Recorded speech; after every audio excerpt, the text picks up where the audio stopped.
Market में number of buyers sellers क्या होते हैं, बहुत ज्यादा, जगह जगह दुकानें खुली है और सब लोग कैसा प्रोडक्ट बांटते हैं, बिल्कुल आइडेंटिकल, बिल्कुल सिमिलर, हर शेप साइज कलर क्वालिटी में सेम होता है। अब एक क्वेश्चन, तो भूल गया पब्लिक कंपटीशन कह रहा फेयर कंपटीशन होता है? नहीं। और फिर कंपटीशन में जो फर्म्स होती हैं इंडस्ट्री की, industry is the price maker and firm is the price taker. का प्राइस क्या रहता है, इक्वल, एग्जैक्टली सेम। अब इस टाइम पे कंपनीज प्रॉफिट नॉर्मल कमाती हैं कि एबनॉर्मल कमाती हैं? क्यों नॉर्मल कमाती है सर? क्योंकि जो सारे प्राइस जब सेम है तो सबको सेम प्रॉफिट्स ही मिलेंगे ना। बिल्कुल सही, प्राइस बिल्कुल सेम। हमने उसका थर्ड पॉइंट बोला था फ्री एंट्री एंड एग्जिट, कि कोई भी इसमें एंटर कर सकता है मार्केट में और कोई भी, लेकिन जो एंटर करेगा वो अपनी मन मर्जी के प्राइस रखेगा कि जो ऑलरेडी प्राइस इंडस्ट्री का प्राइस होता है वो firm is the price taker. तो अगर मैं कहता हूं कि मैं इस इंडस्ट्री में आऊंगा और मैं अपनी मन मर्जी के प्राइस रखूंगा, मान लो प्राइस चल रहा है 20 रुपीज, मैं करता हूं मैं 25 रखूंगा, तो क्या नुकसान है मेरे को? कोई लेगा ही नहीं, कोई मेरे से लेगा ही नहीं। क्यों नहीं लेगा?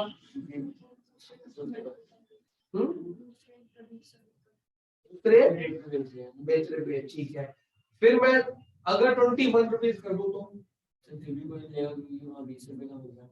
हो सकता है वो दूर हो, मैं पास हूँ। सर पर कंपटीशन में परफेक्ट कंपटीशन में 7 दुकानें खुली हुई हैं, कोई दूर नहीं, कोई पास नहीं, जगह जगह दुकानें खुली है, तो ये रीजन तो इनवैलिड हुआ। अच्छा, हो सकता है कि मैं अच्छी क्वालिटी बेच रहा हूँ तो 21 में बिक जाएगा। सर बाकी सब भी तो सेम ही क्वालिटी बेच रहे होंगे सर, बाकी सब भी तो सेम ही क्वालिटी बेच रहे होंगे। बेटा पहले परफेक्ट कंपटीशन का चैप्टर है वो याद करना पड़ेगा चैप्टर समझने के लिए।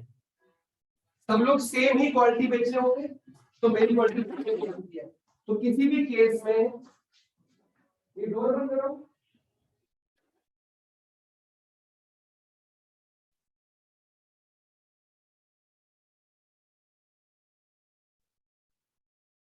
किसी भी केस में ना मेरी क्वालिटी बेटर हो सकती है, ना मेरा प्रोडक्ट अच्छा हो सकता है, ना मेरी दुकान पास हो सकती है, सब कुछ सेम रहेगा। तो मेरे 21 क्या 20.10 में भी मेरे से 10 पैसे भी फालतू मेरे को कोई, तो इस केस में मेरा प्रॉफिट क्या रहेगा, नॉर्मल, और लॉसेस भी नहीं होंगे। परफेक्ट कंपटीशन में ना ही प्रॉफिट होता है ज्यादा, एबनॉर्मल प्रॉफिट भी नहीं होता और एबनॉर्मल लॉस भी होता। अब उसको ग्राफ में बना के दिखाना है, ठीक है? हमें वॉल्यूम आपको बता दिया, हमें इसका टोटल बताना। तो पहले साइड में करो, साइड पे ए क्यूब में दे रखी है वॉल्यूम ऑफ क्यूब, ये है वॉल्यूम ऑफ क्यूब। इसको क्या निकालो, पहले ए निकालो, ए क्यूब ये क्या है, ये वॉल्यूम ऑफ क्यूब का फॉर्मूला है ना। हां ए साइड, हां तो इसको ए मत लेना, एफ ले लेना शायद, लेकिन फॉर्मूला तो सेम रहेगा, एस क्यूब हो जाएगा। यहाँ पे ए ये वाला ए नहीं है ना। हां मुझे को पता है, एस क्यूब हो जाएगा ना। एस क्या होगा, इस पूरे का क्या होगा, क्यूब रूट, तो क्यूब रूट निकालो ना। सर मैंने मैम से पूछा था वो ऑफलाइन आप कहते हैं ना मुझे लॉन्ग रन वाला, तो मैम वो तो करीब हाँ फिर तो लॉन्ग रन में तो मैम ने आज खुद ही बोल दिया चैप्टर पढ़ा जाते कि हम सिर्फ शॉर्ट रन में डील करते हैं पूरी 11th में। तो मैंने बोला कि दिखा देना बेटा फिर लाइट से, बट फिर मैं 2 नंबर के लिए तैयारी रहूंगा। पर यार बात 2 नंबर की नहीं है, कैरी फिर तुम्हारा सही है फिर तो मैं चेक कर पहले तो मानती नहीं मैडम। सर वो ऑफलाइन वाली है ना ये कनाडा वाली। ये वॉल्यूम ऑफ क्यूब इज कितने, कौन सा क्वेश्चन है? बहुत इजी है, एक मिनट रुको जरा, लगेगा लेकिन आगे मार्केट इक्विलिब्रियम वो जगह होती है जहां पे demand is equal to supply. हमारे इस बुक में 3 इक्विलिब्रियम आ चुके हैं। एक था फर्स्ट टर्म में कंज्यूमर इक्विलिब्रियम, कि जहां पे कंज्यूमर को क्या मिलती है, मैक्सिमम सेटिस्फेक्शन। फिर आया था प्रोड्यूसर इक्विलिब्रियम, चैप्टर ही कट गया आपका, उसमें यह था प्रोड्यूसर इक्विलिब्रियम में तब होता है जब वो मैक्सिमम प्रॉफिट कमाता है। अब आया मार्केट इक्विलिब्रियम में कब होती है, जब डिमांड और सप्लाई आपस में क्या हो जाते हैं, इक्वल, कि कोई एक्सेसिव डिमांड नहीं है और कोई एक्सेसिव सप्लाई नहीं है। तो यहाँ पे जितनी डिमांड होगी उतनी ही सप्लाई। अब मार्केट डिमांड का डेफिनेशन लिखा हुआ है, पहले भी आप डिमांड का पढ़ चुके हो, टिक मार्क कर लो। मार्केट सप्लाई की डेफिनेशन आप कहाँ पढ़ चुके हो, सप्लाई चैप्टर में, टिक मार्क कर लो। फिर लास्ट में बोल्ड लाइन है, market equilibrium is determined when quantity demanded of commodity becomes equal to. अब एक बहुत इंपॉर्टेंट चीज, मैं क्या बोल रहा हूँ कि demand is equal to supply, लेकिन क्वेश्चन क्या, बुक क्या बोल रही है, डिमांड इक्वल टू सप्लाई नहीं, quantity demanded is equal to quantity supplied. क्या दोनों एक ही बात नहीं है? अगर डिमांड इक्वल टू सप्लाई या quantity demand equal to quantity supply equal, एक ही बात क्यों नहीं है? क्योंकि ये एक ही प्राइस, एक ही कमोडिटी की प्राइस की, एक ही कमोडिटी, डिमांड और क्वांटिटी डिमांडेड में क्या फर्क होता है? सर वो price of the same commodity sir जो प्राइस की वजह से होती है, वो अदर फैक्टर की वजह से होती है। यहाँ पे हमने सिर्फ पूरे चैप्टर में क्या पढ़ना है, प्राइस, अदर फैक्टर्स नहीं पढ़ने। अगर कोई बच्चा डेफिनेशन में डिमांड इक्वल टू सप्लाई लिख के आ गया, उसके 0 मार्क्स। पकड़ में आ गई बात? तो हाईलाइट कर लो, quantity demanded and quantity supplied word क्यों यूज करना ही करना है, ठीक है? आगे भी बात करेंगे। The price determined corresponding to market equilibrium is also known as equilibrium price and the corresponding quantity is known as equilibrium। अब ध्यान से देखेंगे, एक कर्व में आपने बनाना नहीं है, बस देखना है। हमने पिछला चैप्टर जब परफेक्ट कंपटीशन पढ़ा, वहां पे ये कर्व आया था, इसके ऊपर लिखा गया था ये इंडस्ट्री है और ये लिखा था फर्म है, और यहाँ पे एक सप्लाई कर्व था, यहाँ पे ये तो कौन सप्लाई अपवर्ड स्लोपिंग होता है, डिमांड डाउन स्लोपिंग होता है। तो ये जो था, यहाँ पे था क्वांटिटी और यहाँ पे था प्राइस, तो ये प्राइस सेट हुआ। अब जो प्राइस सेट यहाँ पे हुआ था, वही प्राइस कहाँ ले गए थे, यहाँ पे, कि परफेक्ट कंपटीशन में सारी की सारी फर्म्स कितना प्राइस बेचेगी, जो पी यहाँ पे सेट हुआ, जो पी वहां पे इंडस्ट्री में ये यहाँ से टेक हो रहा है, और ये क्या प्राइस मेकर, इसने मेक बना रहा है, बड़ा हुआ है ना। तो वही बात यहाँ पे रिपीट हो रही है, जहां पे यह अब ना फर्म की बात नहीं हो रही, मार्केट की बात हो रही है। मार्केट माने इंडस्ट्री, तो सिर्फ इस कर्व की बात हो रही है। जहां पे हमारा डिमांड और सप्लाई इक्वल आया, वो प्राइस कितना था, ओपी प्राइस, वो प्राइस कितना है चेक कर लो, ओपी होगा कि नहीं होगा, 0 से लेके 10 आ गया तो 10 हो गया, और क्वांटिटी कितनी है, इसको हम बोलते हैं इक्विलिब्रियम प्राइस, और इसको हम बोलते हैं इक्विलिब्रियम क्वांटिटी, ये, और इसको क्या बोलते हैं, ई माने ये पॉइंट क्या है, इक्विलिब्रियम, समझ आया, इक्विलिब्रियम। यस जी। अब हाँ,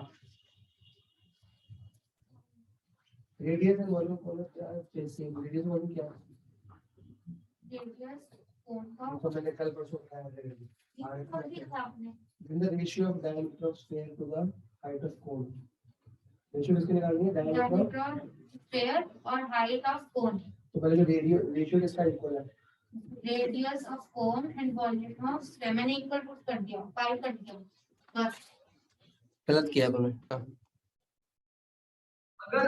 अगर एक फर्म आती है कि भैया मैं इस प्राइस, फॉर एग्जांपल 10 रुपए, मैं नहीं बेचना चाहता, मैं बेचूंगा ऊपर, कितने में, 15 में, तो क्या होगा, सर मैं दूं जवाब, मैं दूं जवाब। हाँ ठीक है, दूसरे जवाब। सर इसका जवाब होगा कि अगर वो 15 से बेचेगी तो उसको कोई उसका सामान ही नहीं खरीदेगा, क्योंकि बाकी सब 10 में, तो उसको अपने आप 10 पे आना ही पड़ेगा, नीचे गिरना ही पड़ेगा। बहुत ध्यान से समझना, अगर प्राइस ऊपर कर दिया जाए, ये प्राइस है, आगे लेके जाओ इसको, ध्यान से देखना, इस प्राइस पे डिमांड कम है और सप्लाई, ज्यादा है। यहाँ पे डिमांड सप्लाई इक्वल है। अगर मैं ऊपर जाता हूँ डिमांड क्या होगी, कम, पीछे है ना डिमांड कितनी है, इतनी, डिमांड कम है, सप्लाई ज्यादा है। सप्लाई कितनी है, 10 नंबर। ये देखना, ये डिमांड है, ये तो प्राइस है ना यहाँ से, तो ये डिमांड है और ये क्या है, सप्लाई ज्यादा है। In this case demand is less than supply. क्यों? क्योंकि लिखने में सब्जेक्टिव में आएगा। मेरे को हर एक चीजों का लाइन का ना एग्जाम्पल चाहिए, मतलब रीजन। जैसे ही मैंने प्राइस क्या किया, हमारा लॉ ऑफ डिमांड कहता है कि जब प्राइस बढ़ेगा तो डिमांड क्या होगी, डिमांड कम होगी, घटेगी। प्राइस बढ़ा और क्या होगी, और सर लॉ ऑफ सप्लाई कहता है कि प्राइस बढ़ेगा तो सप्लाई बढ़ेगी। It will show movement along demand का। प्राइस की वजह से हुई ना मूवमेंट, हुई यहाँ से यहाँ तक कि नहीं, डिमांड का नया तो नहीं बना, क्योंकि आगे शिफ्ट भी आएगा, अदर फैक्टर्स भी आएंगे। आज की बात में प्राइस की बात होने वाली है।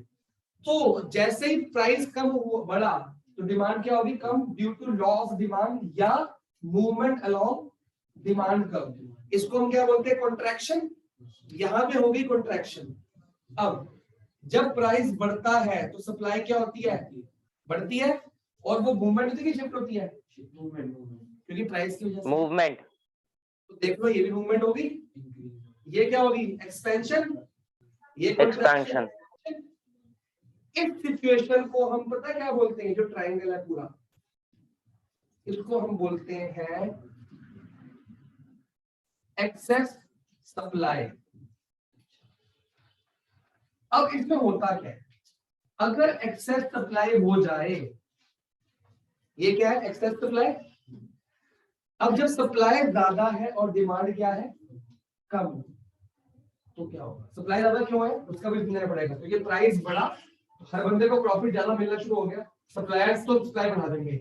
लेकिन प्राइस बढ़ा, लोगों के मन में उसकी यूटिलिटी कम हो गई, तो डिमांड क्या हो जाएगी, कम हो जाएगी। Law of supply law demand भी लिख सकते पूरा वही तो लिखना है। नहीं, अगर सिर्फ नाम लिखना बढ़ाओ ना, बढ़ाओ। उसका रीजन दो ना, उसका रीजन क्या था कि यूटिलिटी कम हो गई प्रोड्यूसर से कंज्यूमर के, और उसका प्रॉफिट बढ़ गया। प्रॉफिट और यूटिलिटी दो बातें हैं, इसका रीजन यूटिलिटी, इसका रीजन प्रॉफिट है। अब जैसे ही एक फर्म ने प्राइस बढ़ा दिया, और वो जब या मार्केट में प्राइस बढ़ गया लेकिन इक्विलिब्रियम से ऊपर हो गया, किसी वजह से मार्केट फ्लक्चुएशन हो गई, अगर हम प्राइस कम करेंगे तो सप्लाई कम हो जाएगी। वो बाद में, अभी बाद में वो भी कराऊंगा, पहले बढ़ाने का था, वो अलग से फिगर बनाऊंगा, कंफ्यूजन हो जाएगी। अब जैसे ही प्राइस बढ़ाया, इक्विलिब्रियम प्राइस से ऊपर ले गए हम प्राइस, सब लोग क्या करें, खुश हो जाएंगे, कौन, प्रोड्यूसर, कंज्यूमर। प्रोड्यूसर खुश हो गए, सबने क्या कर दिया, सप्लाई बढ़ा दी। स्टॉक जो अनयूज था ना, वो भी क्या कर देंगे, बेचेंगे, फटाफट से बेचेंगे, फटाफट बेच दो भैया। लेकिन डिमांड क्या हो जाएगी, क्या स्टॉक बिकेगा, सप्लाई बढ़ा दी, मार्केट में सामान खुला आ गया, लेकिन खरीदने वाला बंदा नहीं है। जब उनका सामान नहीं बिकेगा तो प्रोडक्शन क्या कर देंगे, स्टॉक कर देंगे या रोक देंगे, और वो सामान जो बिक नहीं रहा उसको बेचने के लिए डिस्काउंट दिया जाएगा या कुछ भी अलग फिगर लगाया जाएगा। तो बेसिकली मेन क्या किया जाएगा, प्राइस वापस से कम किया जाएगा। तो ये जो प्राइस बढ़ा था, वापस से धीरे धीरे प्राइस क्या हो जाएगा, कम, और जैसी प्राइस आएगा, जो कंट्रैक्शन हुई थी ये किसमें कन्वर्ट हो जाएगी, एक्सपेंशन में। ये जो कंट्रैक्शन थी ये किसमें कन्वर्ट हो जाएगी, क्योंकि एक्सपेंशन में, और जो एक्सपेंशन थी वो किसमें कन्वर्ट हो गई, क्योंकि वापस आ जानी चाहिए। देखो प्राइस कम करेंगे तो डिमांड क्या हो जाएगी, बढ़ जाएगी, और इसका भी प्राइस कम होगा तो सप्लाई क्या हो जाएगी, कम हो जाएगी। इसका रीजन क्या था, ये कि डिमांड जब कम होती है सप्लाई से, एक बात याद रखना, जब डिमांड कम है तो प्राइस भी कम हो जाएगी।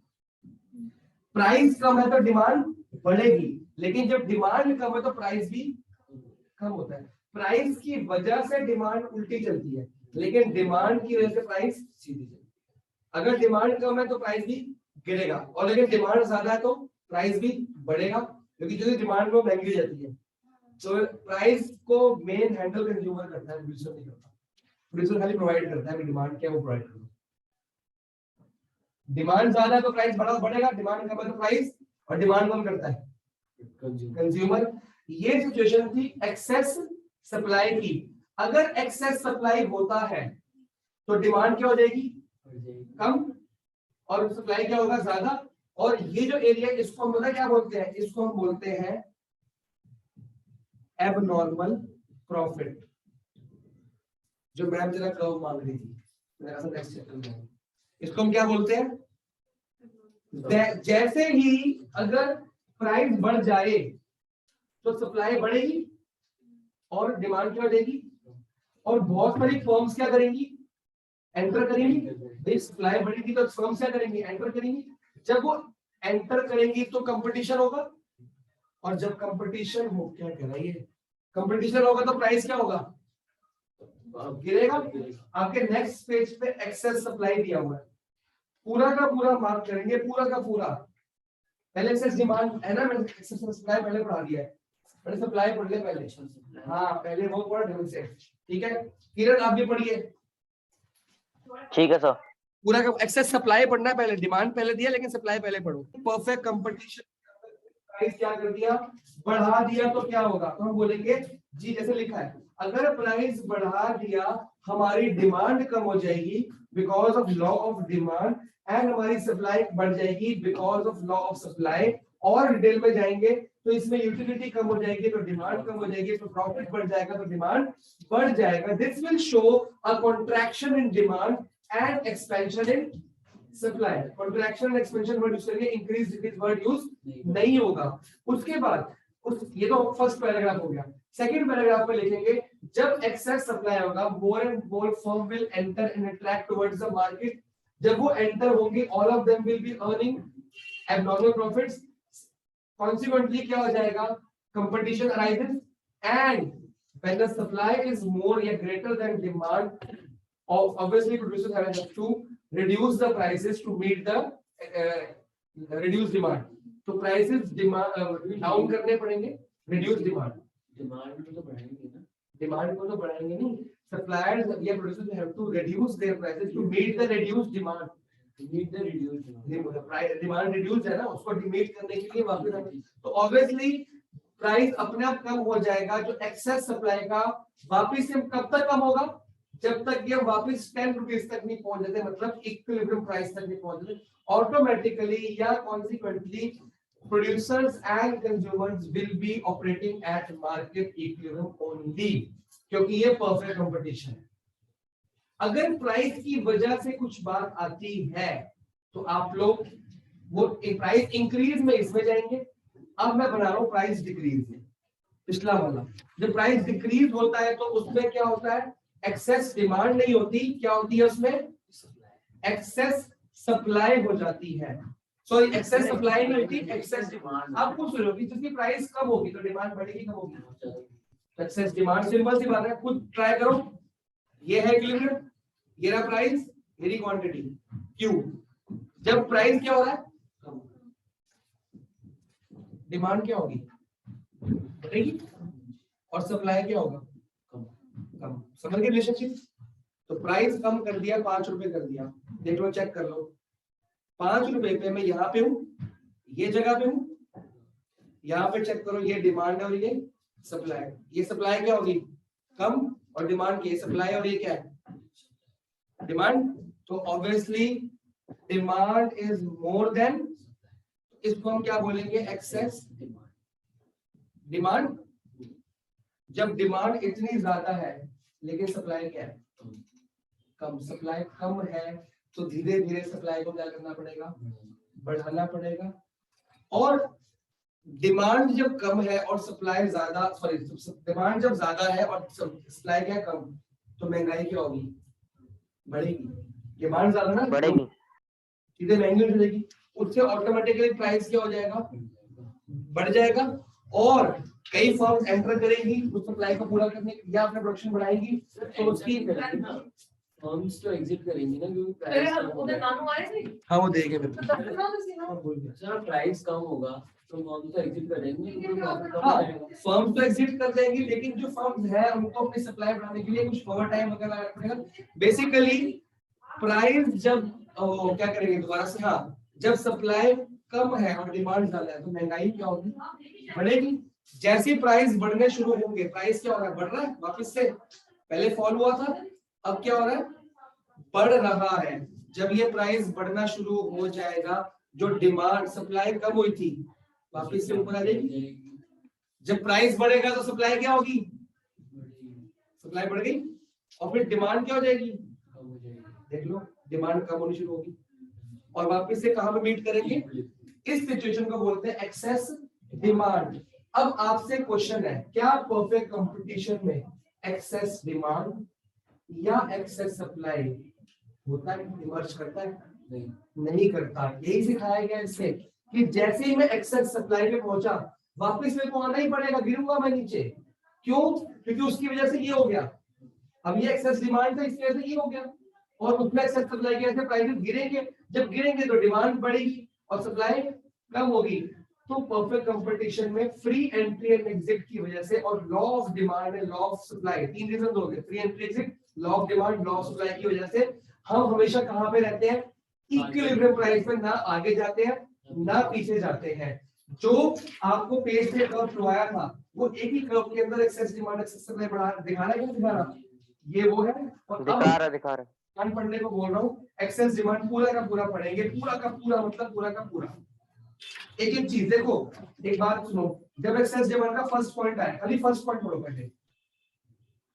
Excess demand of Q1 Q2 क्या कह रहा है, will lead to competition amongst the buyers and each buyer wants to have। तो इससे क्या हुआ, एक्सेस डिमांड से प्राइस क्या होंगे, तुम पूरा पढ़ लो, पहले पूरा पढ़ लो, स्टार्टिंग से पढ़ो, स्टार्टिंग से पढ़ो, तो मैं कुछ मार्क कर रहा हूं एक्स्ट्रा याद करने के लिए। तो फर्स्ट पॉइंट है, उसमें एक बात बोला जा रहा है, कंपटीशन अमंग्स द बायर, उसको हाईलाइट करो, सर्कल कर लो पूरे वर्ड को। एक्सेस डिमांड का फर्स्ट पॉइंट जो दिया है उसमें लिखा है कंपटीशन अमंग, नेक्स्ट पेज पे बेटा, असीस नेक्स्ट पेज पे, ऊपर सबसे top line, competition among the buyers, buyers को हाईलाइट करो और सेम फर्स्ट पॉइंट सप्लाई का पढ़ो, that says competition amongst the sellers. अक्षर बहुत इंपॉर्टेंट डिफरेंस है ये, उसमें भी करना है सप्लाई में कंपटी, अरे competition amongst the buyer, competition amongst the sellers. तो ऐसा क्यों, जब एक्सेस डिमांड आई तो डिमांड क्या हुई, बड़ी कम हुई, अरे एक्सेस डिमांड मतलब बड़ी है, डिमांड बढ़ी, अभी तो मैं आपको डिमांड ज्यादा सप्लाई कम है, जब डिमांड बढ़ गई तो कंपटीशन किसमें हो रहा है, बायर के सेलर में,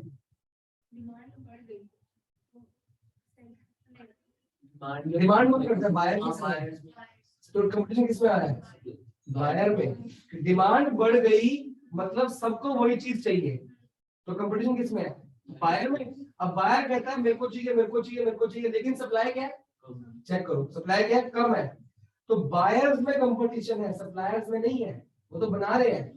अब बायर्स में कंपटीशन है, बायर कहता है भैया मेरे को जहां से मर्जी लाके दे, मैं महंगा खरीदने को तैयार हूं। जैसे सैनिटाइजर हुआ था कोविड जब ले आने आया, मास्क के बाद पीपी किट के हुआ था, मेरे को जहां से मर्जी लाके दो, आई एम रेडी टू पे एक्स्ट्रा फॉर इट। होता है कि नहीं होता है, जब प्याज महंगा होता है हम महंगा भी खरीदने को तैयार हैं। तो बायर्स में जो कंपटीशन हुआ, each and every buyer, yes, some of the buyers are ready to pay extra price for that commodity। तो वो प्राइसेस बढ़ेंगे कम होंगे, बढ़ेंगे। तो प्राइस जब बढ़ेगा तो डिमांड धीरे धीरे क्या हो जाएगी, और जब प्राइस बढ़ेगा सप्लायर क्या करेंगे, खुश। अब सप्लायर क्या करेंगे, अब सप्लाई बढ़ाएंगे। इसको हम बोलते हैं ब्लैक मार्केटिंग। जान के स्टॉक होल्ड कर दिया जिससे डिमांड बढ़ जाए, और डिमांड बढ़ जाएगी तो कंपटीशन बायर में बढ़ेगा और हर बंदा महंगा देने को तैयार है, और जैसी रेट बढ़ेगा अपना स्टॉक बेच देंगे जो रुका हुआ था, सस्ता वाला स्टॉक महंगा बेच देंगे। ब्लैक मार्केट होर्डिंग पढ़ा हो बचपन में आपको, ठीक है। अब एक्सेस सप्लाई, ये वाला केस हुआ, एक्सेस सप्लाई में सप्लाई ज्यादा है और डिमांड क्या है, कम। तो कंपटीशन बायर्स में नहीं है, बायर्स वगैरह देना दे, डीलर मतलब लूंगा ही, डिमांड तो कम ही है। अभी मैं आपको बोलूं कॉटन शर्ट्स की डिमांड है सर, एक्सेस सप्लाई के अंदर सप्लायर्स में है, लेकिन अभी आपको वुलन क्लोथ्स की रिक्वायरमेंट है ना, तो वो अलग केस है। तो यहाँ पे डिमांड क्या है, कम है, तो कंपटीशन सेलर्स में है बेचने के लिए। इतना सप्लाई कर दिया, बेचो बेचो बेचो, लोग खरीदने की डिमांड है ही नहीं, सप्लाई है। तो जैसे ही उसे बेचने के लिए डिस्काउंट वगैरह देंगे तो कंपटीशन होगा सेलर्स है, तो प्राइस गिराएंगे बेचने के लिए, मेरे से लो मेरे से लो मेरे से लो। प्राइस जब गिरेगा तो धीरे धीरे डिमांड, हम लोग खुश रहेंगे, अब महंगा अब सस्ता होना शुरू हो गया, अब सेल आने वाली है ना, हमको वुलन क्लॉथ चाहिए, अब कौन खरीदेगा वुलन क्लॉथ, तो जाने वाले हैं। अब सेल आनी शुरू हो गई, क्यों? सप्लायर को इतना सा सामान पड़ा है, वो कह रहे क्या करूं, बिगाड़ जाएगा, अगले साल तो कहीं फैशन में चाहिए रहेगा नहीं रहेगा, सब सेल लगाओ, प्राइस जैसे गिरेंगे हम लेने चला खरीद लेते हैं, अगले साल काम आ जाएगा। मोस्ट ऑफ द हम लोग मिडिल क्लास लोग क्या करते हैं, खरीदते हैं ऑफ सीजन में, लाइन लगी पड़ी होती है, क्यों? इस साल तो पहन लिया, अगले साल कुछ नया पहनेंगे, तो वो फिर डिमांड धीरे धीरे क्या हो जाएगी, बढ़ेगी, और वापस हम इक्विलिब्रियम में आ जाएंगे। तो आपको क्वेश्चन एग्जाम पूछा जाएगा, एक्सेस सप्लाई किस में कंपटीशन करता है, हम बोलेंगे सप्लायर में, सप्लायर में, और डिमांड बायर या कंज्यूमर, सप्लायर सेलर या प्रोड्यूसर। पकड़ लिया मोटी मोटी बात। टेस्ट योरसेल्फ, डू योरसेल्फ, अभी के अभी, फिर मैं आगे आता हूँ। वायबल नॉन वायबल करा के छुट्टी करूंगा, मैं उससे पहले नहीं करूंगा।